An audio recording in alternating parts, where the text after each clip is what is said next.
in. A cleansing breath out, allowing any tensions or anxieties or worries that might have come in today with you, and focusing your breath on the center of your body, the center of your connection to all that is. Breathe in, and then breathe out, imagining the widening circles of which we are all a part. Breathe in. Breathe out.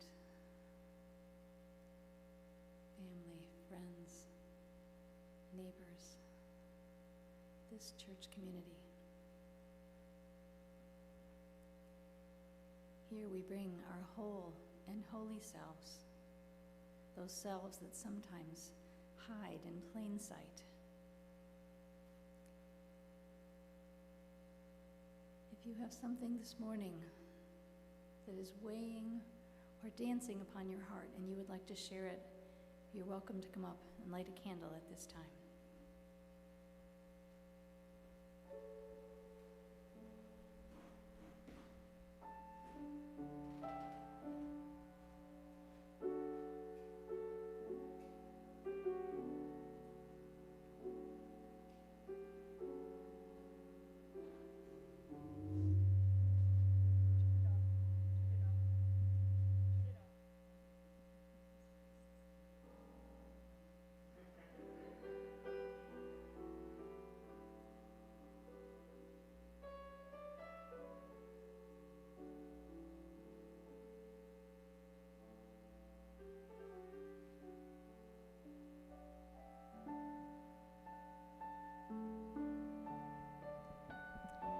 Light a candle for Darren Howard, who has suffered a health issues this past week.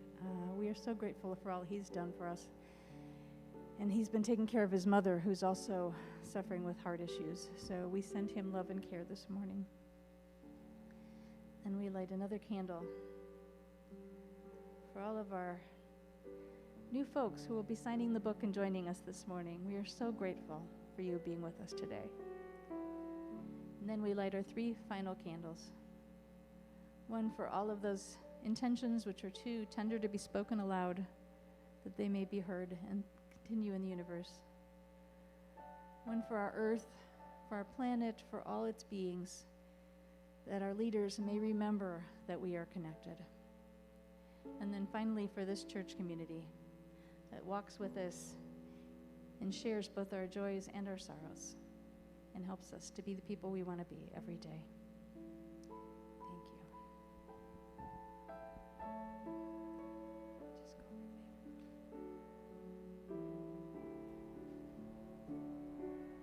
Thank you.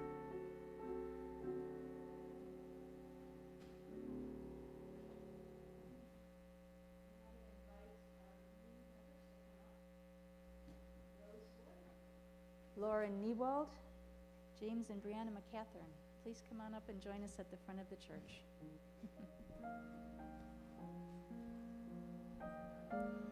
Also Mike Pabian and Tom and Mary, Tom Brackett and Mary Getty, please come on up. Please come on and stand across the front here.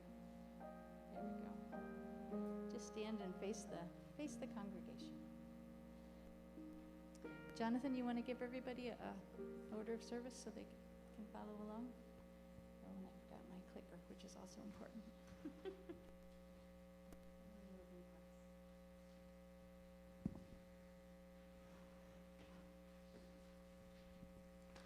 you. Thank you, everybody. Yay. Today our community is both enlarged in both number and spirit by the people who are joining us. You join a community of people who believe that we become our truest and our best selves in relationship with one another. We are seekers, explorers, comforters, and kindred souls. We are fragile human beings who unite to fashion lives of meaning and purpose. We do not offer answers, but we do offer a safe place to question. We don't offer dogma, but a place of open exploration. we do not offer the promise of heaven, but a place to live fully into this life and experience the promise of each new day here and now. We welcome the gifts that each of you bring and the changes that your presence will have on our congregation. I'm going to invite Tom and Mary to speak. They're from our membership committee. You've probably talked to them before. Good morning. We invite you to join in our pursuit of justice and to share in our spiritual journey, to challenge us in our complacencies and to help us reflect on the meaning of our Unitarian Universalist heritage. Welcome. We ask you to walk with us in freedom, to trust your own wisdom, to share with us your hopes and fears, to lift up your joys and your sorrows, and to allow yourselves to grow and change, even as your presence helps us to grow and change. Please sign the membership book. Jonathan will help you, and Jamie's going to play our song, We Would Be One.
Welcome. Welcome to our congregation. Tom and Mary are going to give you gifts from the congregation. So if you want to take one and come stand back over here again. I'm sorry, there's a lot of walking back and forth. That's what ritual is all about. It's all about walking back and forth. There you go. Welcome to, they will hand them out as I read this last part to you. Welcome to our congregation. I charge you to hold our religious society close to your hearts and to work to keep it vital and alive. This church is the church of ourselves, as we say every Sunday. Its energy and resources are our energy and resources. I charge the congregation to welcome and accept our new members, for they are new flowing streams in the river of this community. I charge every one of us to treat one another with compassion, with understanding, and with deep and abiding love. I invite you to read the part that says new members allowed together. We accept this membership in this congregation as both a treasured gift and a profound responsibility.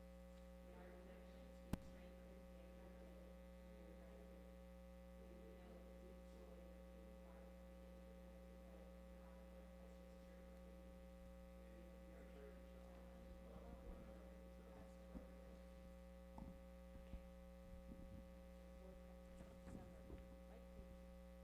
Rose, Lauren, James, and Brianna. My name is Mike Paby, and I'm a member of the Board of Trustees, here on behalf of Bob Daniel Wayman, our president, who could not be here because he is doing the church's work, proselytizing in the wilds of northern Wisconsin at this moment. On behalf of the Board of Trustees of the Unitarian Church of Hinsdale, I welcome you into membership and full participation in this community. We hope to earn your trust and to come to know you in this covenantal community of faith.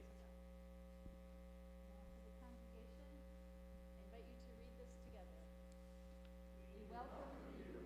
Friends, in a spirit of fellowship and joy. May your days be long and full. May each of us prove worthy of the trust placed in us as we travel this path together.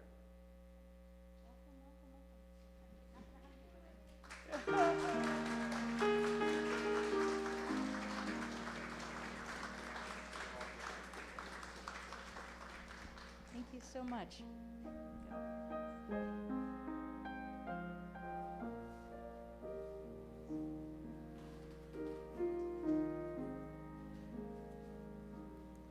It's one of my favorite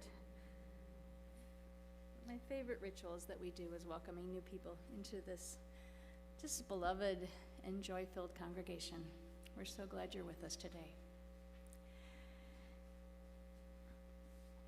Whoops, there's a lot to go past. Now I'm going to invite Jonathan to do our next reading, Widening the Circle of Concern.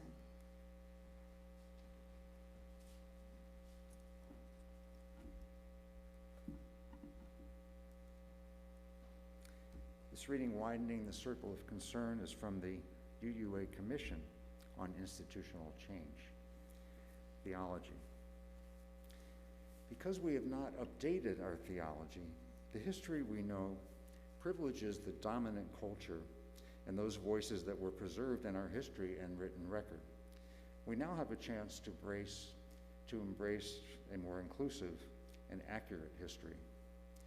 We need to recognize, in the words of Reverend Dr. Sophia Betancourt, we are the theological inheritors of teaching on universal salvation. There is no winnowing out of the supposedly unworthy that can be named sacred among us. It is our very universalism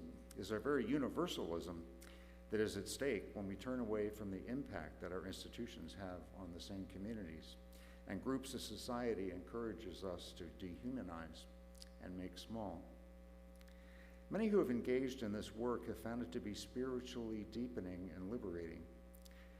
As one white accomplice puts it, quote, "A Unitarian Universalism rooted in its theology traditions has no choice but to engage in practices of inclusion, diversity, and equity. A renewed focus on our theological history and its actors, including the actions and teachings of the leaders of color, whose voices have been largely erased, can help make this clear. This clarity and the ability to see the liberatory charge of our heritage should be the basis of our activities." Thus ends the reading.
Edward Markham was an American poet whose life spanned an interesting period in American history.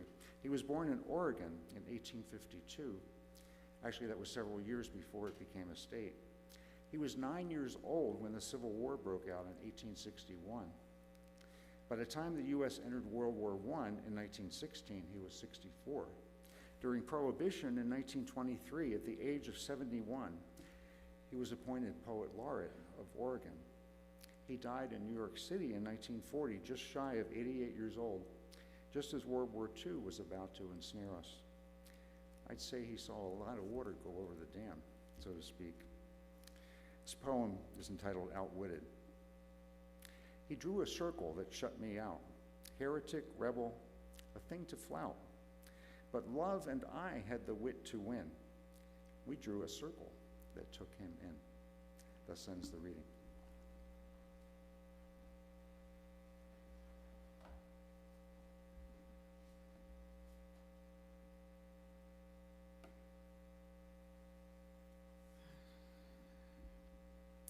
Question. If you inherited a piece of property that was strewn with trash and all polluted, and you went there and saw all this toxins dumped, what would you do? You could just ignore it and hope the mess would go away. You could blame the person who you inherited it from, if they're likely dead, so it won't make any difference. And you weren't the one that made the mess, but it's still a mess. I think most of us here would get to work cleaning up the mess. Be stripping the toxins off the top layers of the soil, trying to make something that could grow good things again out of that earth. I think this is kind of where we are with racism right now. We inherited a mess. And most of the time we just live in it. We think that maybe this is how life is supposed to be because that's how we've always known it to be. If we've never seen living in a space without these kind of toxins and these kind of harmful ways of being in the world, then we might not even be able to imagine something else is possible. But in our heart of hearts, we know that that's not true. So today I'm going to be talking about the toxic frame of racism and how that affects our understanding of who we know is in our we. When we say, we do this, we believe in this, we gather together, we walk together, who is in that we? First, I'm going to begin by affirming that each and every one of you is a beautiful and good and kind and loving human being. When you hear me talking about this toxic soup that we live within, it is never saying that you have done anything wrong. It is saying that we have grown up in this toxicity, and that part of our journey to becoming the people that we want to be is to see the toxins and to do the hard work of changing our own relationship with the world. From our reading today that Jonathan read, Joanne Macy explained that our we's grow in concentric circles that go out around us. They start with a smaller, singular I, and then they go to our family, and then to our friends, and then to our church communities, and then maybe to our towns and beyond, maybe our sports teams. They're all different we's that we participate in. That each one of those expansions of we still care about ourselves, but who we care about has gotten wider and wider. But we all also have within us this sense of tribalism that came to us over the eons of evolution of human beings. Here's a short video talking about that.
We are tribal. It's built in us. It's something that we have deep, deep in our being that's not something we're just going to get rid of. I mean, long ago, if we were all by ourselves, we could easily end up being wild boar food. But we had a group around us, we could be eating that wild boar. We understand why it's good to have people on our team. But we'd like to think we're beyond that right now, don't we? This is a place where you get to laugh. Even though we are divided as our country has ever known itself to be. We're divided by politics, but sadly, if you look just a little bit deeper, you'll find that much of those political divide is premised on race, on the fiction of race. Because while there is no actual difference between humans of different levels of melanin, our country, since almost its very beginning, has relied on this false story of the gradations of human value. These gradations are the toxins in our soil, which prevent us from growing rich and healthy fruit. Excuse me. Whether we want to believe it or not, each of us grew up within this story, and we've been socialized at an unconscious level to believe that some people are inherently more valuable than other people. I mean, you hear it when people talk about how climate change is going to totally swamp some island peoples, and they're like, well, you know, they don't really matter that much. They're just a little island, who cares, right? And worse than that, they're usually populated by brown people, so they're not people that are part of our us. And we also live within that even as we fight it every day. I mean, I knew when I was a child, my dad encouraged me to learn Spanish because so much of the world spoke Spanish. It would be a helpful language to have. But I didn't want to, because in my mind, poor people spoke Spanish. I wanted to take French, because even then I knew it had more cachet. I confess I still took Spanish. My dad was persuasive. But all of us want to align ourselves with the cool kids, with those people who have power, who have some influence. I think that explains a lot of why so much of our country wanted to align themselves with the Donald Trump. He looked powerful. He was someone that could make them feel like they had more power. Plus, he said all the rotten stuff out loud that they weren't allowed to say. Now, was I a bad person because I internalized from the people around me that some people were judged as more important than other people? I don't think I was. I honestly believed that I thought every person mattered, but in my gut, I knew there was an unspoken hierarchy that I wanted to be on the top of. But I also had a very strong faith. I grew up Catholic, and part of that was believing the scripture, Matthew 17, which said, "Whatever you do to the least of these, you do to me. Whatever you do to the people that all of the rest of the world writes off as not being valuable, you're doing that to the creator of the universe." And so I had to struggle with, on one hand, wanting to fit in, wanting to have power, wanting to be with the cool kids, and on the other hand, knowing that I truly believed that each and every person had that divine light within them. And I struggled with that dichotomy my whole life until I became a Unitarian Universalist. And once here, I started to see life through a different set of lenses, see things that I hadn't seen as possible before, and recognize that that scripture that I leaned into, whatever you do to the least of these, you do to me, lines up exactly with our affirming the worth and dignity of every single person, and affirming that we are all part of an interconnected web of being that no one can be separated from. Each of us have grown up in this toxic soup of racism in our lives, no matter how many ways we tried to step out of it. Maybe some of you have done a much better job than I did, but I know that I was living from what we now name white supremacy culture. And white supremacy culture just says that there is a gradation of human beings and that white people are at the top. That's what white supremacy culture has. It doesn't mean anything about carrying white tiki torches. It doesn't say anything about, I think I'm better than other people. It just means that as a culture, we value people's words when they come out of white faces over when they come out of more darkly colored faces. So what do we do when we know we've grown up in this culture? Some people have said to me, why do you constantly try to make us feel guilty about being white? And I know it can feel that way, can't it? It can feel like when you talk about this, it just feels icky. I don't want to think about it. But I'm not trying to make anybody feel guilty. I don't want to feel guilty myself. And I think when you get to a place of doing this work, you actually can step beyond the guilt. You realize, this is how my society is, but I did not choose it.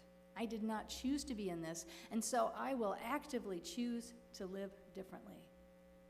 Because guilt is unproductive and not helpful at all. But the thing that is true is that to do this work, especially in the beginning, you have to feel uncomfortable. Because that's the other thing that white supremacy culture tells us, is you don't ever have to feel uncomfortable. It's okay. It's too hard, just turn away from it. Just don't look at it. It's somebody else's fault. It doesn't matter. You don't have to feel uncomfortable. And as human beings, that's a lie. To do anything important and hard takes energy, takes focus, takes an intentionality, and can be really uncomfortable. What do we do? How do we navigate that discomfort? How do we, as a community, go, I want to walk into the fullness of life. I want to let go of that guilt. I want to understand all the processes that have brought us to where we are so I can do everything in my power to eradicate that gradation of human beings. First, we start listening and learning history from other perspectives. In our original metaphor, we found out how the land we inherited was polluted to begin with. And if we don't clean it up, the toxins will always be there, and the earth will never be able to grow good and healthy fruit. So cleaning up means really noticing what's there. First, you have to name what those toxins are in order to be able to eradicate them. And one of the things that we have that shows us what a unequal land we live in right now is the stats that we have about incarceration, about how many people of color are in prison when they're such a small percentage of the, not at all in line with the percentage of the population they are. So white supremacy culture wants us to stay comfortable and not talk about race. It doesn't want us to dig in the dirt and get out the toxins. But if we want to grow good things, we have to do the digging. You can be a very, very good person and still participate in a racist society. That is a deep truth and that is the reason that lets it continue for so long. It was so much easier in the past when we couldn't see all the horrific inequalities that are now apparent to us.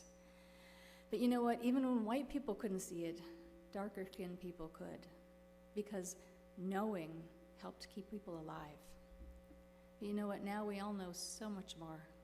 The information explosion, the democratization of everybody has a cell phone with a camera and a video, the ability to share what's going on all across the country has made it impossible not to see the inequality which exists.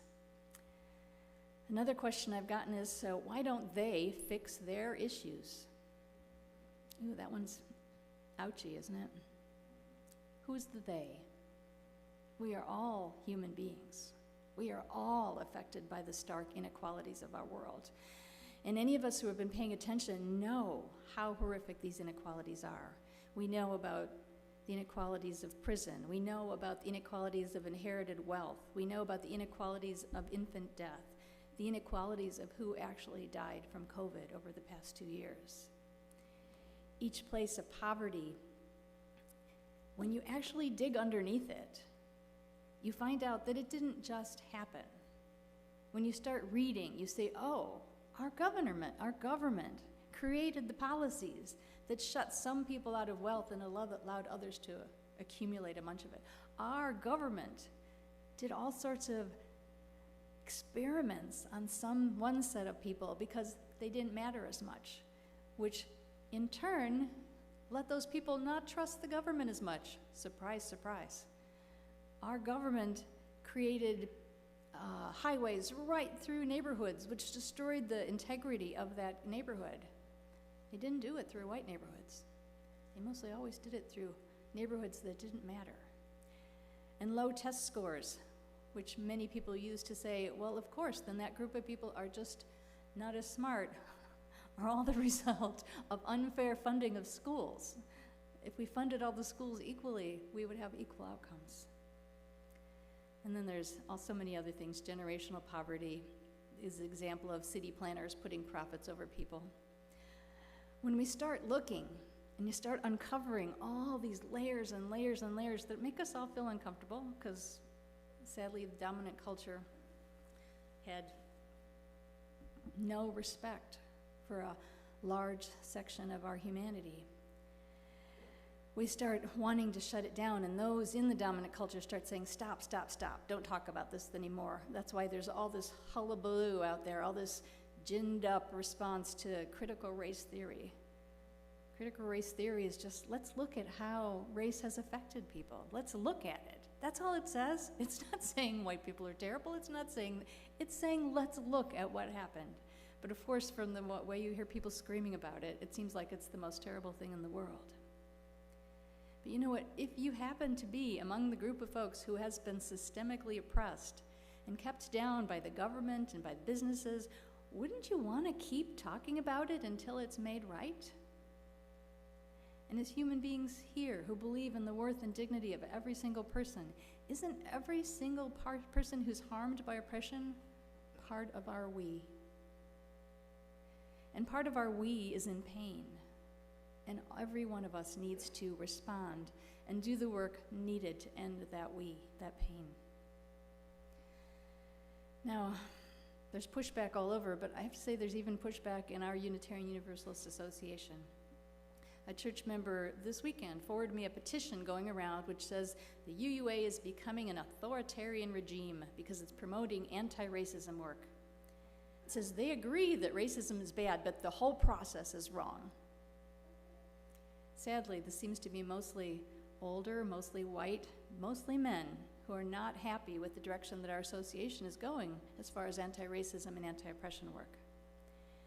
And it comes from many different places, but especially from one 2019 General Assembly when one white male minister put out a book saying how terrible everything is.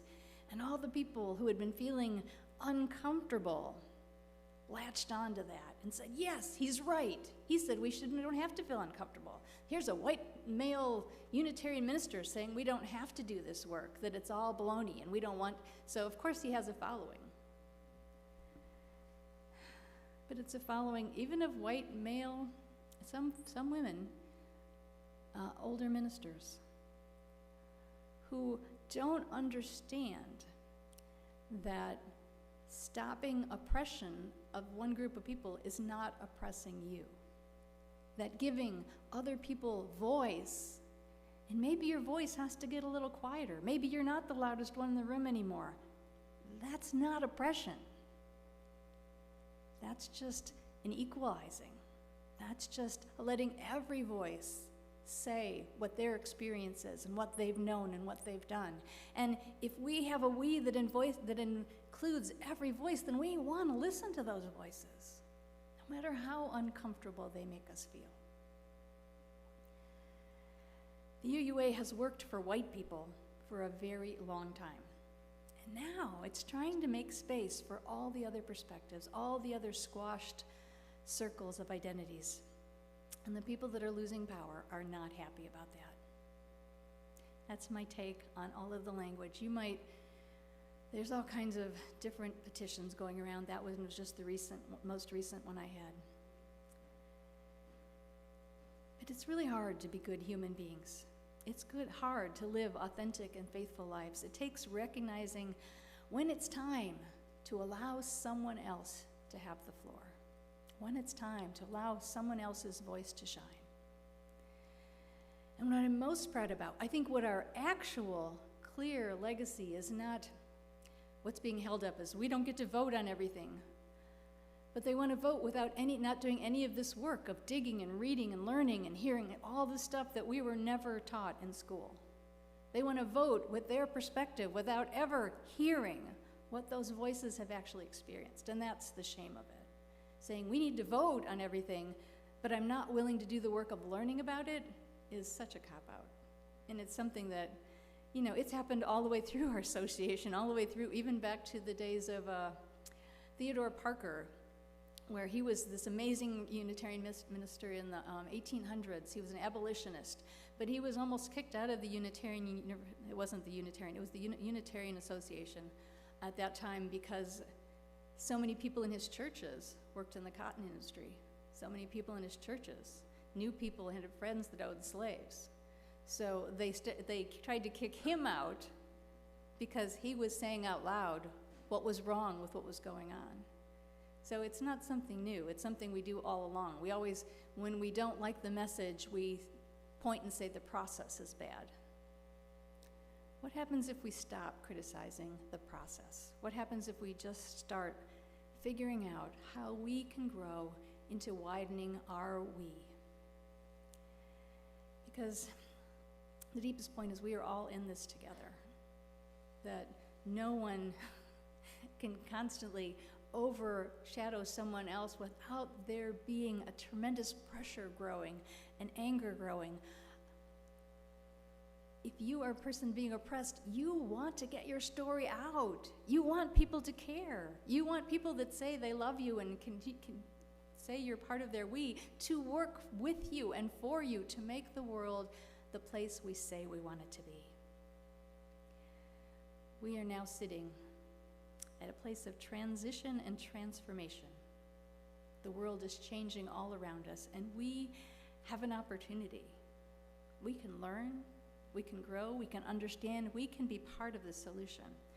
We can cleanse ourselves of our ingrained racist attitudes, although I know I will always have some of them in there. I always have to check myself and go, what is that response coming from? Is it coming from my ingrained racism, or is it coming from my heart and who I really want to be?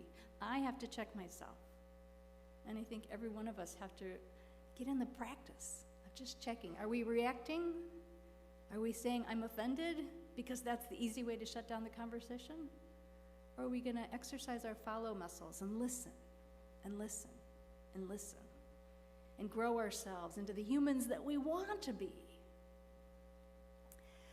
One of the opportunities that we have is to vote on the adoption of an 8th principle.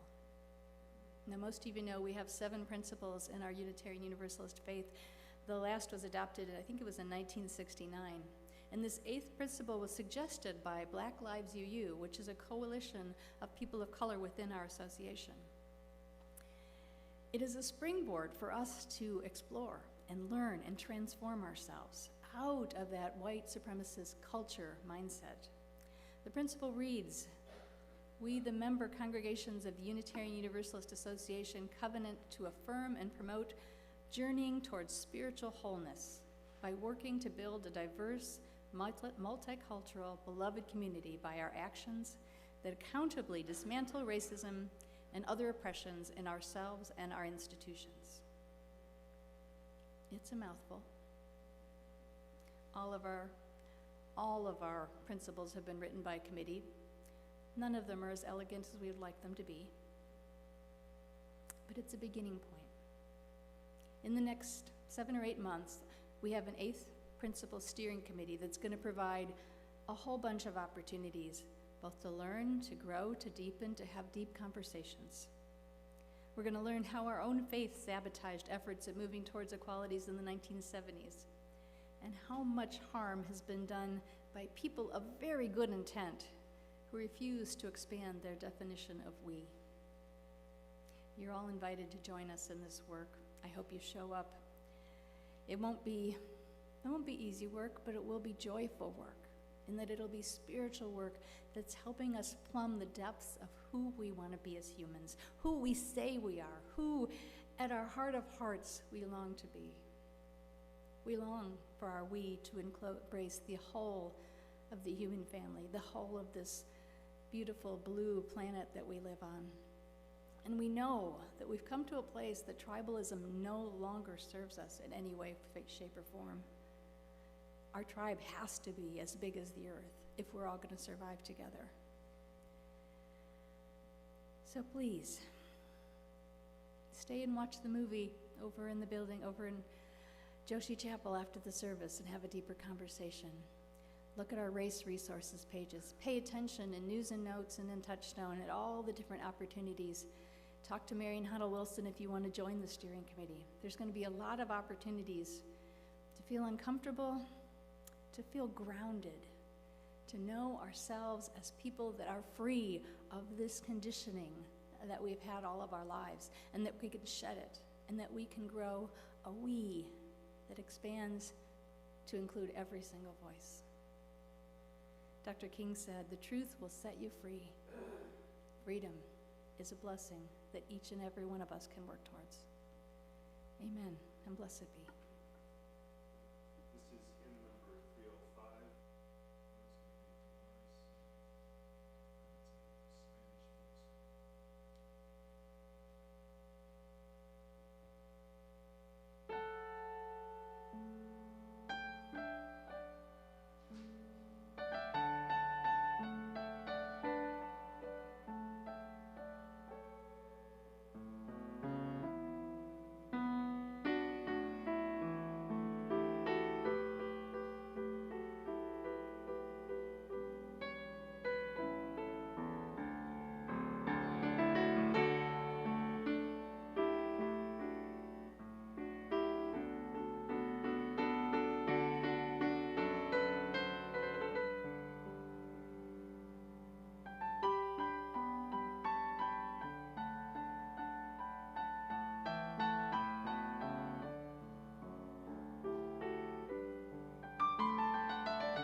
We extinguish this flame, but not the light of its truth, the warmth of this community, nor the fire of our commitment. These we carry in our hearts and share with all the world.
Thank you so much. And I forgot to invite you all to come down. There's an amazing cake to celebrate and welcome our new members downstairs. So stay down. You know, maybe you can do that thing where you lift your cake, take a bite of cake, lift your thing. We'll stay as safe as possible, but also have some joy in welcoming our new members. Do one more round of applause to say welcome to them. Yay.